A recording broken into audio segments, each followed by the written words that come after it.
Lagi sangat ramai ya, suara keras, lantang dari seorang remaja kepada Gubernur Jawa Barat. Saya hargai dan apresiasi apa yang dia sampaikan.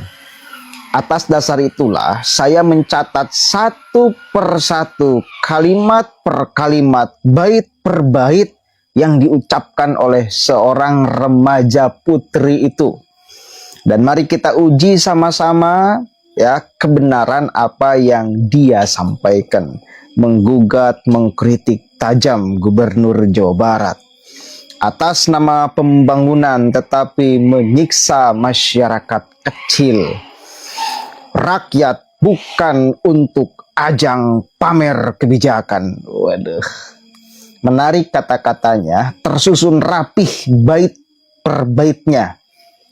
Mudah-mudahan itu lahir dari pikirannya. Coba kita cek sama-sama nih ya.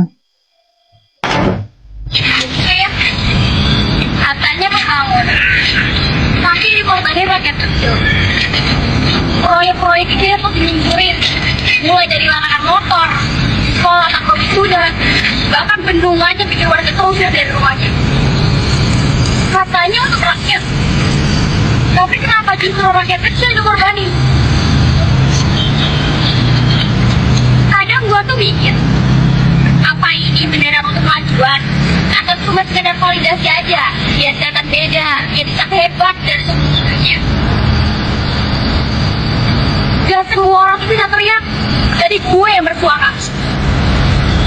Karena dia bukan berarti rela dan ngomong bukan berarti lawan. Hari ini agak aku bantu hidup. Jadi memang bisa jadi rumah kalian itu.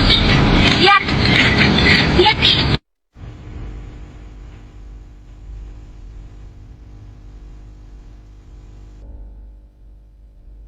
Dibungkus hampir sama pembangunan. Tapi keadilan kemana? Kami cuma minta satu, dihargai sebagai manusia. Karena rakyat bukan ajang buat pamer kebijakan. Dan ingat, suara yang disakiti bisa jadi kelima yang paling keras. Oke, saya catat Neng, poin per poin, bait per bait. Yang pertama, si Neng itu katanya pembangunan, tapi yang dikorbanin rakyat kecil. Pertanyaan saya, rakyat kecil mana yang dikorbankan oleh KDM atas nama pembangunan? Pembangunan yang sesuai dengan aturan. Mana Neng? Bahkan kita tahu baru pertama kita menjumpai seorang pemimpin yang dengan kemanusiaannya, ya kan si Neng itu juga di akhir dia katakan, pinta saya cuma satu, hargai kita sebagai manusia.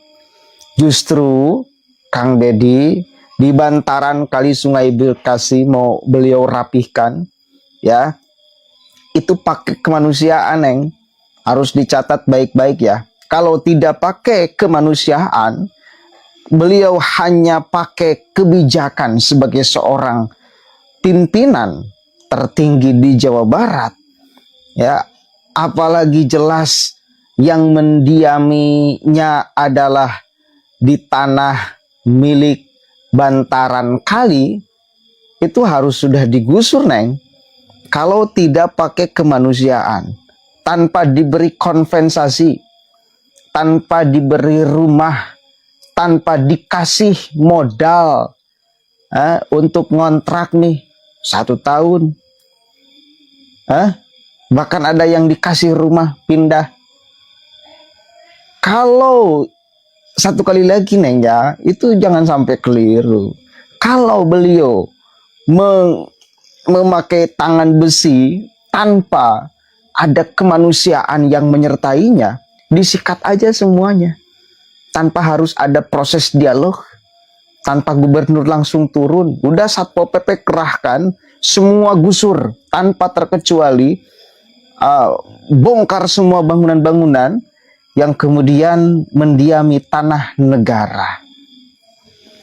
Faktanya seperti itu enggak Neng? Enggak, beliau turun langsung sebagai seorang pemimpin, berdialog langsung dengan warganya, ya dikasih kompensasi. Nggak tahu ini Neng orang tuanya dapat kompensasi atau tidak. Pasti dapat. Ya. Harusnya dapat ya. Begitu. Yang dikorbanin rakyat kecil atas nama pembangunan. Justru atas nama pembangunan